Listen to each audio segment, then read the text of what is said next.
Gracias por estar aquí. Es un placer, como siempre, veros y más con la que está cayendo, a ver si somos capaces de entre todos animarnos y aunarnos para que sea menos, ¿no? Creo que se titula Criterios sindicales en cuanto a las nuevas figuras, algunas de ellas, otras ya existentes anteriormente, pero nuevas figuras creadas por la reforma laboral. Pero más que criterios, lo que voy a hacer es un repaso del tratamiento de estas figuras que aparecen con la reforma, porque el conocimiento es básico, ¿no?, para poder enfrentarnos a ellas y para poder saber en qué momentos o en qué circunstancias la empresa puede aplicar una o puede aplicar otra.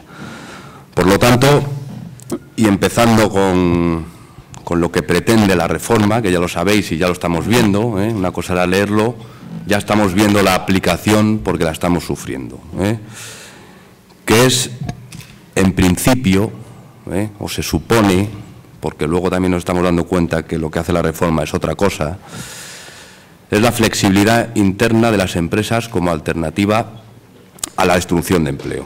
¿Bien? Insisto, se supone, porque estamos viendo que además de eso también está habiendo destrucción de empleo. Pero cogiendo la exposición de motivos, lo que pretende es fortalecer los mecanismos de adaptación de las condiciones de trabajo a las circunstancias que en cada momento tenga la empresa.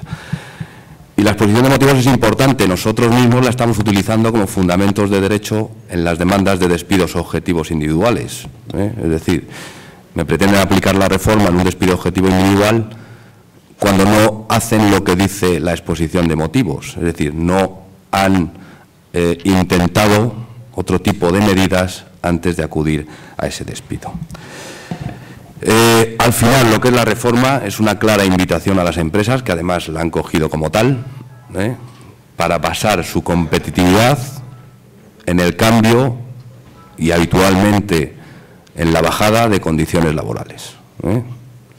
Estamos asistiendo a negociaciones donde las empresas se preocupan poco de cómo aumentar el consumo, de cómo aumentar las ventas y pretenden competir con la bajada salarial de sus trabajadores o con el cambio de condiciones con respecto a otras empresas del sector. Para ello, para la flexibilidad interna, insisto, se supone que contra la destrucción de puestos de trabajo, etcétera, acuden a diversas medidas. Hay todo un catálogo, como habéis visto y como habéis comprobado, a elección del empresario para proceder a esa flexibilidad interna, esa adaptación que ellos llaman. En primer lugar, posibilitar el descuelgue del convenio colectivo. Se puede hacer de dos maneras.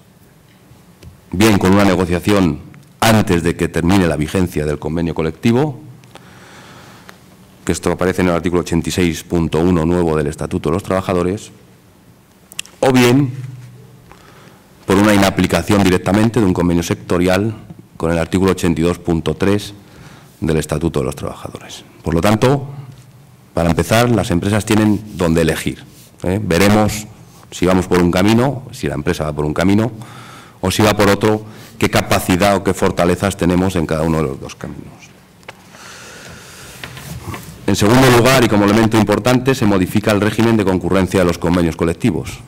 Siempre ha sido una materia que ha traído muchos problemas, que ha generado mucho debate, se ha terminado. Ahora hay concurrencia, cuando haya concurrencia hay prevalencia absoluta del convenio colectivo de empresa. Aunque haya un convenio colectivo vigente de ámbito superior, la llegada, la firma, el llegar a acuerdo en un convenio colectivo de empresa lo va a hacer aplicable directamente y desde ese momento. Otra de las novedades es, como ya también se ha comentado y como sabéis, el régimen de ultraactividad de los convenios, cuyo límite máximo es el de 1 año desde la denuncia de ese convenio o, para aquellos que estaban denunciados antes, 1 año desde la publicación de la ley. Fue en julio la publicación definitiva. Hay convenios que en este julio que tenemos al lado van a perder ultraactividad. Veremos qué es lo que pasa con ellos porque bueno, aplicar directamente el de ámbito superior o donde no lo haya el Estatuto de los Trabajadores, pues bueno, supongo que generará graves problemas y que la empresa y los trabajadores deberemos ver cómo podemos salir de esa. Y por último, también no podemos entender las reformas si no analizamos las causas que permiten acudir a todas estas figuras y que también han cambiado. Y lo que producen es una mayor flexibilización en la justificación que las empresas nos deben dar cuando quieren acometer cualquiera de estos procedimientos. En la modificación sustancial también hablaremos algo, pero menos, porque es la que menos, si queréis, ha variado.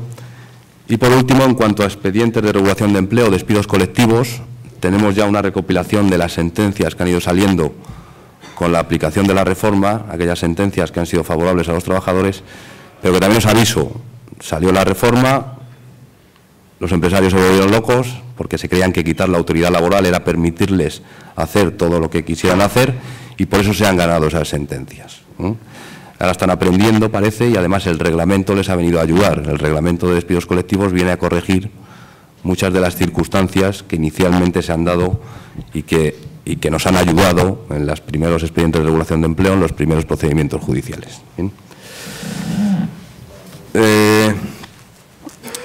En definitiva, lo que promueve la reforma es un modelo de negociación permanente.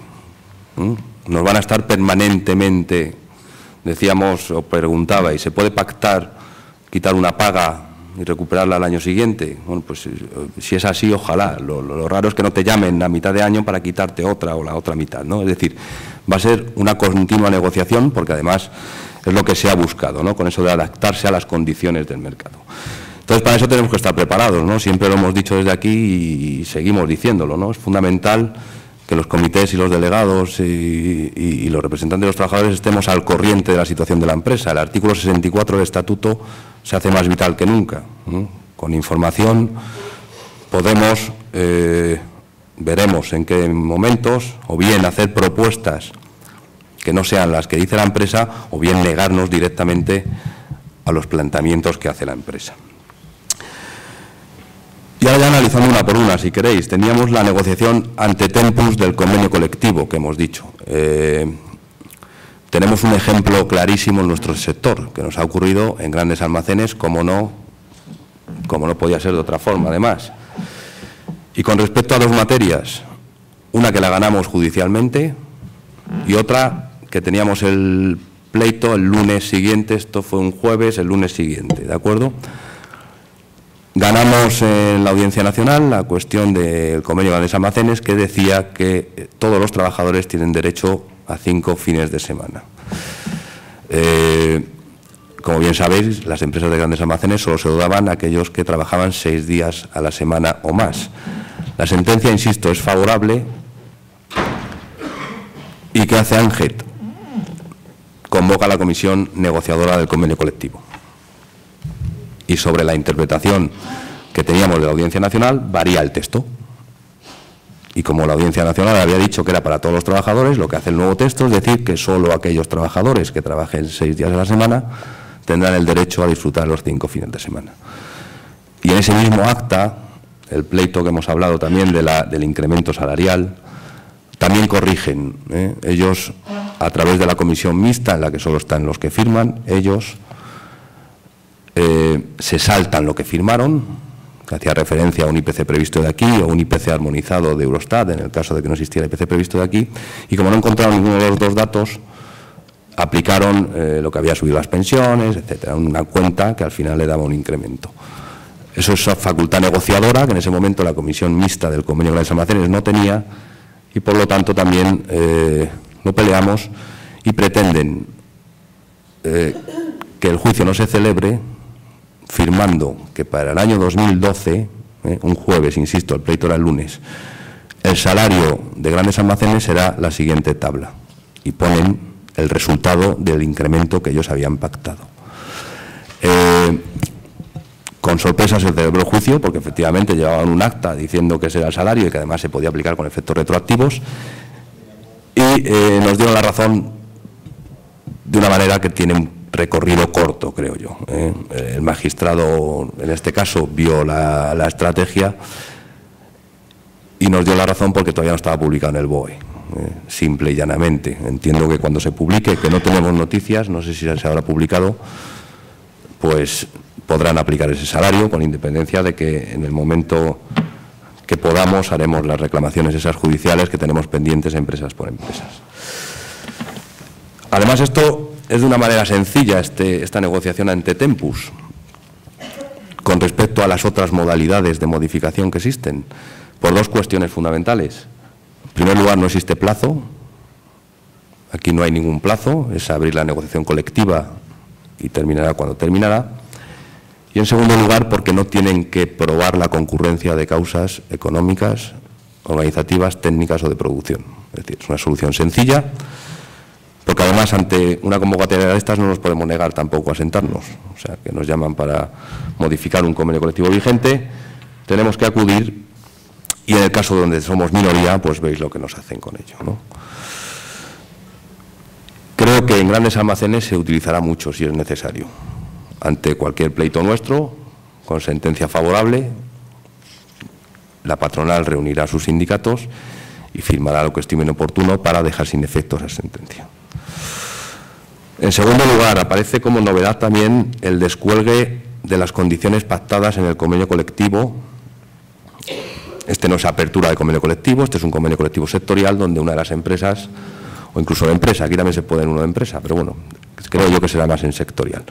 Una de las empresas no puede aplicar lo que el convenio sectorial recoge, y ya no solo salarialmente en los incrementos que se habían pactado como anteriormente, sino que puede disponer de las materias nucleares del convenio colectivo. La relación es exhaustiva y tenemos jornada, horario y distribución, régimen de trabajo a turnos, sistema de remuneración y cuantía salarial, sistema de trabajo y rendimiento, funciones profesionales.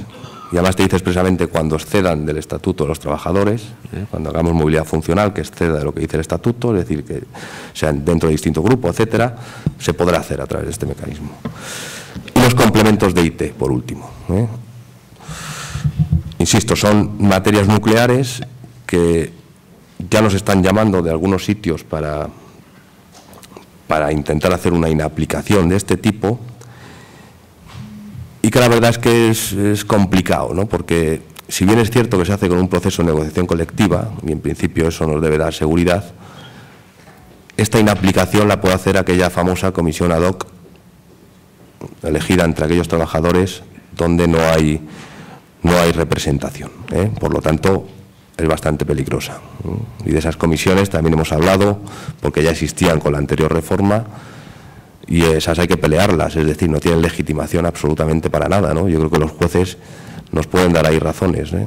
Porque desde cómo se realiza la convocatoria de la asamblea para elegirlos, que habitualmente lo realiza el empresario, hasta quiénes son los elegidos, que habitualmente son mandos intermedios o mandos directamente. Con lo cual, siempre que haya una comisión en este sentido, que entendamos o no entendiendo lo que se ha hecho mal, debemos, sin lugar a dudas, pelearlas e impugnar ese procedimiento directamente. En cuanto a las causas que requiere este descuelgue, pues son iguales a las del despido colectivo, lo que también conlleva su peligro, ¿eh? El único cambio que hay es que para el despido colectivo se exigen 3 trimestres consecutivos de descenso de ingresos o ventas comparados con los trimestres del año anterior, y aquí se exigen 2. Claro, se exigen 2, te hacen una inaplicación y al cumplir el siguiente, el tercero, te hacen un despido colectivo. Bueno, entendemos que también tendremos que estar vigilantes en ese sentido para no consentir que hagan ese tipo de cuestiones, ¿no? Y de hecho parte de la doctrina parece ser, no ha habido sentencia sobre esto, pero parece ser que no es posible utilizar el mismo pretexto, la misma causa, para en un primer momento, con 2 trimestres, hacer una inaplicación y al tercer trimestre hacer un despido colectivo. El resto de causas, pues, han variado poco, ¿no? También las causas técnicas, causas organizativas y causas de producción. Bien, la norma no lo menciona, pero también entendemos que la intensidad de estas causas no es lo mismo para un despido colectivo, o no debe ser igual para un despido colectivo que para una inaplicación o una modificación sustancial de condiciones. Por lo tanto, también deberemos exigir que en cada uno de los asuntos que nos encontremos la causa sea razonable o al menos justificada en el procedimiento que estamos. Bien. Además, es importante que no se limite a enunciar la causa en este caso. Es decir, no es posible, aunque la modificación sustancial y la inaplicación no requiera de la entrega de documentación, porque no lo recoge la ley, si el empresario no entrega documentación, sí podremos alegar nosotros una transgresión de la buena fe negocial. Y hablo de la buena fe porque son conceptos que teníamos olvidados, ¿no? Principio de proporcionalidad, razonabilidad de la medida, buena fe. Teníamos olvidado todo eso, pero ahora tenemos que volver a utilizarlos. Tenemos que utilizarlos en el acta y tenemos que utilizarlos en el posterior procedimiento judicial que haya. Porque, según la ley, con 2 trimestres o 3, en función de lo que se quiera aplicar, en la que baje los ingresos o ventas 1 euro, te puedes descolgar bien del convenio colectivo de aplicación o puedes proceder a 500 despidos. Eso en conversaciones con magistrados aplicarán el principio de proporcionalidad probablemente, ¿no? Es decir, no es proporcional la bajada de ingresos, aunque la ley literal lo dice, pero no es proporcional a la medida que se pretende adoptar. Y en cuanto al procedimiento de esta inaplicación, que también tenemos que estar vigilantes, nos da prioridad a la representación sindical, que cuando podamos, y si queremos, podemos hacerlo así. Y nos da prioridad siempre que tengamos la mayoría de la representación unitaria y siempre que haya acuerdo entre las representaciones sindicales, ¿no? Si hay acuerdo entre varias representaciones sindicales y suman la mayoría de la representación unitaria, la prioridad de negociación de estas inaplicaciones es de los representantes de los trabajadores. Más. Y voy al procedimiento de negociación. Las actas se han convertido en un elemento fundamental para que la medida empresarial salga o no salga adelante y para que nos dé posibilidades de pelear o no pelear esa medida empresarial. ¿En qué sentido? En lo que hablaba de buena fe, Es decir, si la empresa se mantiene en una posición inmovilista desde el inicio, hay que hacerlo constar en todas las actas. Porque eso hemos tenido las sentencias que determinan que no es una negociación real y por lo tanto transgrede la buena fe. En segundo lugar, tenemos que hacer contrapropuestas a todo aquello que nos proponga la empresa y además de una manera seria y de una manera concreta, por así decirlo, no como estábamos acostumbrados, oye, ¿y qué tal si hacemos esto? Oye, ¿y qué tal si hacemos lo otro? Cuanto mejor preparadas tengamos las contrapropuestas y más viables demostremos que son para la empresa, los jueces, y en este caso Ricardo Bodas, presidente de la Audiencia Nacional, ha dicho que es capaz de entrar a valorar, con independencia de la existencia de causas, es decir, es una cuestión importante, porque la existencia de causas parece que te da pábulo para todo. Bueno, pues pueden existir causas, pero si somos capaces de hacer contrapropuestas serias, valoradas y viables, que se tengan en cuenta antes de lo que propone la empresa, el juez en el pleito va a ser capaz de dictar la nulidad de ese expediente de regulación, de esa inaplicación, porque no se han tenido en cuenta las propuestas serias y viables que ha hecho la representación de los trabajadores. Y sé que es difícil, ¿no? Muchas veces, porque el control del acta de negociación lo tiene la empresa, lo suele redactar el asesor de la empresa y tenemos poco margen a la participación en ellas.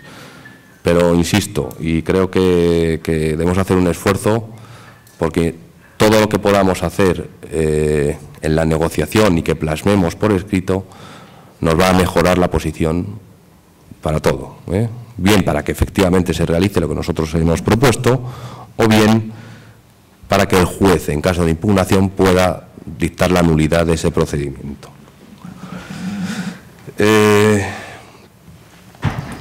Hay una sentencia ya que lo dice, la sentencia de 14 de septiembre del 2012 de la Audiencia Nacional, con lo cual, insisto, tenemos que hacer caso.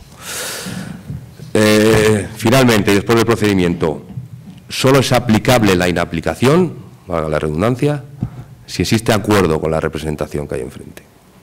Es decir, no es como la modificación sustancial, que con acuerdo o no puede aplicarse por la empresa.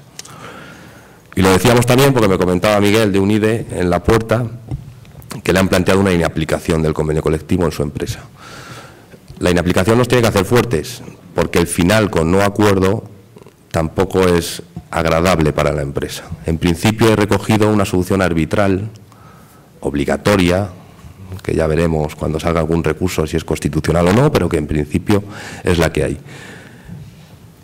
Para la solución de esto a la empresa tampoco le interesa, con lo cual es una herramienta que podemos utilizar como, oye, o bien retiras esta medida o bien llegamos a un acuerdo en otro sentido o te vas a abocar, con independencia de lo que se haga a nivel sindical, a una resolución arbitral que no sabemos lo que va a decir, ¿no?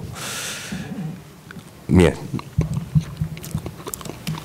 Más de los puntos que decíamos, hemos visto la negociación ante Tempus y la hemos sufrido, hemos visto la inaplicación y la hemos sufrido y el procedimiento que lleva. Otra de los cambios, la ultraactividad, como ya hemos dicho, que tiene poco que explicar, insisto, y también lo he dicho al principio, 1 año desde que se denuncia el convenio colectivo o 1 año para aquellos que ya estaban denunciados con la entrada en vigor. Y no sé si tendréis alguno, pero en julio pierden vigencia convenios colectivos que probablemente estemos negociando o que tengamos encima de la mesa. En tercer lugar, la prioridad aplicativa del convenio de empresa en la solución a la concurrencia que le da la reforma. Ni el AMAC nos lo ha arreglado, es decir, el AMAC se publica después de la reforma de febrero, pero antes de la de julio, pero da igual, es decir, por jerarquía normativa, la reforma laboral dice que la prioridad aplicativa del convenio de empresa y que es una materia que no se puede disponer en ámbitos de negociación. Entonces, es cierto que en el acuerdo de comercio habíamos pactado que solo tendrán la prioridad aplicativa aquellos que tengan más de 500 trabajadores y que tengan centros de trabajo en más de 2 comunidades autónomas o en el 50% de las provincias de una misma comunidad. ¿Por qué? Pues por entender que en esos ámbitos hay representación sindical y en este caso de la UGT. Entonces, de tener prioridad alguno, pues lógicamente aquellos en los que estamos. Eso se ha venido abajo y hay una sentencia ya también, hay una sentencia de la Audiencia Nacional también, donde un acuerdo marco recogía esa posibilidad y ante la impugnación del acuerdo marco se deroga esa prioridad aplicativa limitada que venía recogida en el acuerdo. Con lo cual, la única forma de poder hacerlo valer es moral. Es moral con quien los hayan firmado y decir, oye, lo firmasteis en su día porque creíais en ello, pues al final tendremos que aplicarlo. Y con respecto a la modificación sustancial, insisto, ha sufrido, bueno, relativamente pocas modificaciones. Y la modificación sustancial, en contraste o en diferencia con la inaplicación del convenio, es el mecanismo que debe usarse para modificar todo aquello que esté fuera de convenio colectivo, por encima de convenio colectivo, ¿no? Acuerdos de empresa, contrato de trabajo, etcétera. Este es el mecanismo para modificar aquellas que están por encima de convenio colectivo. Sigue igual el periodo de consultas, 15 días. También existe la posibilidad, o aquí es donde existe, de que se cree una comisión ad hoc para la negociación, donde no haya representación, y por lo tanto, pues también tendremos de estar vigilantes de estos procesos o de estos procedimientos. Y por último, os quiero relatar algunas sentencias que ya, insisto, hemos ido teniendo nosotros, como el resto de compañeros, en relación a la reforma laboral y el tratamiento que los jueces, que las distintas instancias jurídicas le están dando a determinadas cuestiones. Por ejemplo, sentencia superior de justicia del País Vasco. Esto no cambia, ya sé que me decís, esta es así, claro, ya, pero por si acaso había alguna duda. El trato discriminatorio en la elección de trabajadores en un expediente de regulación de empleo. Bien, esta sentencia lo que hace es anularlo porque la mayoría de los afectados eran afiliados a un sindicato, con lo cual en la elección no se ha guardado pues eso, lo que hubiera tocado, ¿no? Sino que al final se ve que se persigue a un colectivo determinado. Luego está otra vulneración de derechos fundamentales, que es de Cantabria, el Superior de Justicia de Cantabria, que no la reconoce, aunque la mayoría de trabajadoras afectadas por un expediente son trabajadoras. Y lo dice porque el plan de redimensionamiento ejercitado por la empresa acredita una selección precisa que excluye el trato peyorativo. Lo digo porque muchas veces nos decís y nos dicen que no es posible la inclusión de mujeres, fundamentalmente, que son las que ejercen los derechos, con reducciones de jornada, con derecho a lactancia, con tal, en expediente de regulación de empleo. Bueno, sí es posible. Es posible mientras no sea discriminatorio, como su despido. ¿Qué ocurre? Que todos sean discriminatorios, pero en principio es posible la inclusión de este tipo de supuestos, bueno, de personas, evidentemente, no supuestos, ejerciendo derechos relacionados con la maternidad en los expedientes de regulación de empleo. Con respecto a la documentación exigible, ha habido muchas sentencias, en Cataluña y fundamentalmente de Madrid, en relación a grupos de empresa y que se daba como información económica, fundamentalmente también, en este sentido. Entonces decían que si no se daba toda la información del grupo de empresa, el periodo de consulta no se podía desarrollar de una manera razonable y normal y con conocimiento de toda la situación empresarial y por lo tanto se anulaban las medidas extintivas. El reglamento, que también lo han hecho ellos, de expedientes de regulación de empleo, ha venido a corregir ciertas sentencias que teníamos. Y en este sentido determina el reglamento que solo hay obligación de aportar las cuentas de todo el grupo, de todas las empresas del grupo, cuando el grupo tenga obligación de realizar cuentas consolidadas. Eso es, a nivel fiscal, define qué tipo de grupos tiene que hacer cuentas consolidadas, solo en ese caso. Y si no realiza cuentas consolidadas, solo cuando haya más de una empresa del grupo en territorio español y cuando entre ellas tengan algún asiento contable en común. Es decir, se hayan prestado dinero, deban dinero, etcétera. Solo en ese caso podremos solicitar la información y solo de esas empresas que tienen alguna relación con esta principal que se procede al expediente de regulación de empleo.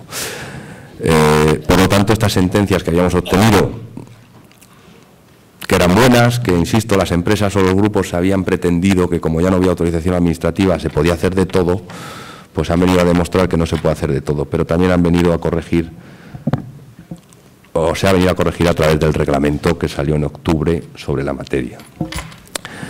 La memoria, también es importante la memoria de las causas justificativas. Tenemos una sentencia de Madrid que dice que la memoria no se indican ni cifras ni datos económicos y que, por lo tanto, también imposibilita en el periodo de consultas la negociación de buena fe. También aplica la nulidad en este sentido.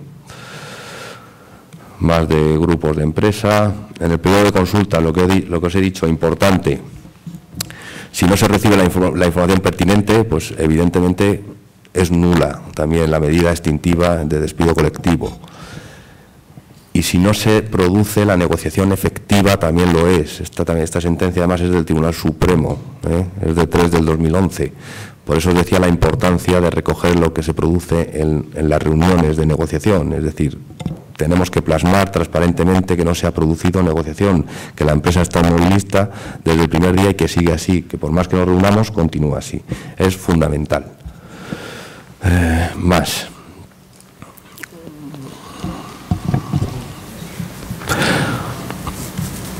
No se puede negociar, y esto, el otro día estuvimos con un inspector de trabajo que nos decía que sí. Era un hotel de Coruña, creo. Bien, pues la empresa, para hacer un expediente, este era de suspensión, no era de despido colectivo. A toda la empresa había negociado por centro de trabajo.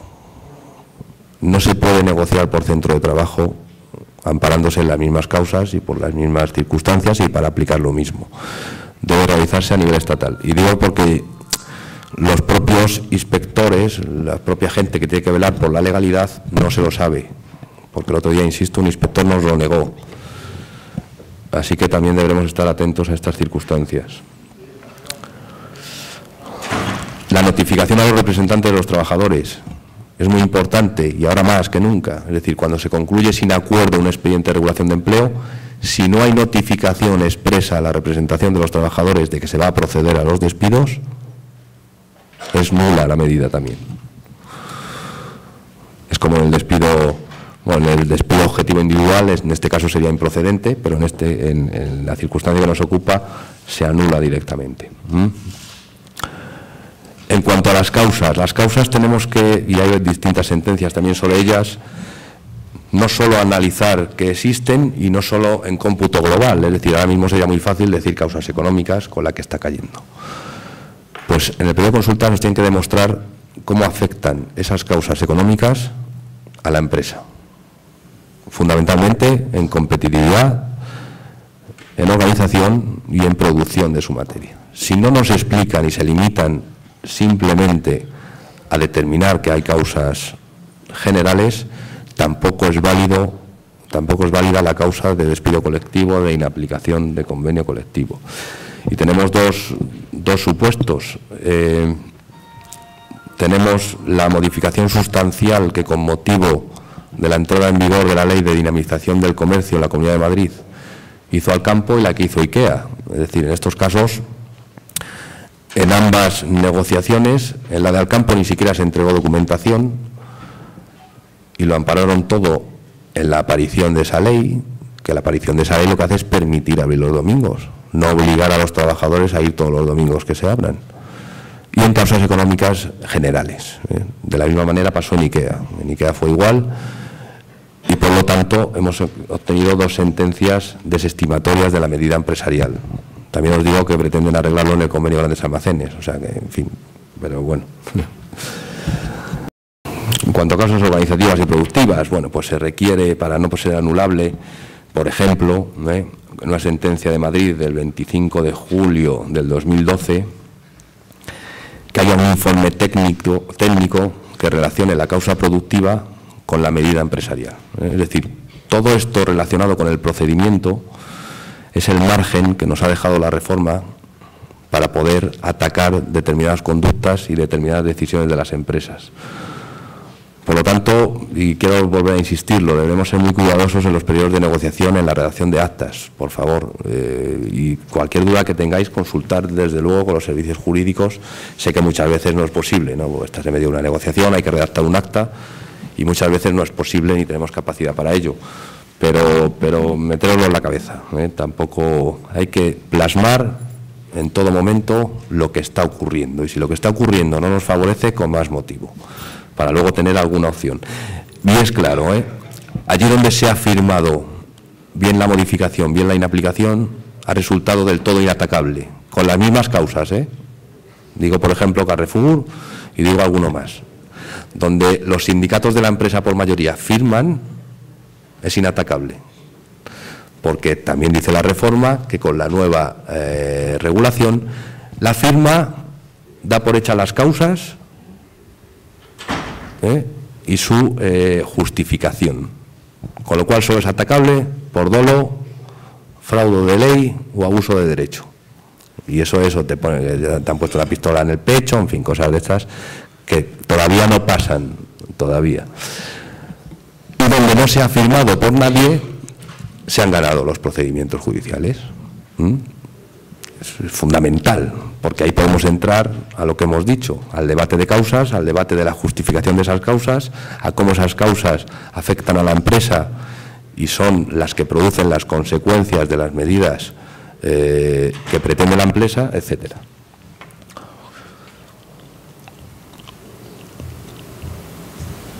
Y poco más, por mi parte. Si queréis, que supongo que habrá bastantes dudas o intercambio de opiniones, tengo el informe de sentencias que ha habido, no sé si se puede dar con la documentación que tenéis, creo que sería interesante, para que un poco estéis más o menos familiarizados con qué están diciendo los tribunales, insisto, y así a poder atacar mejor las medidas empresariales.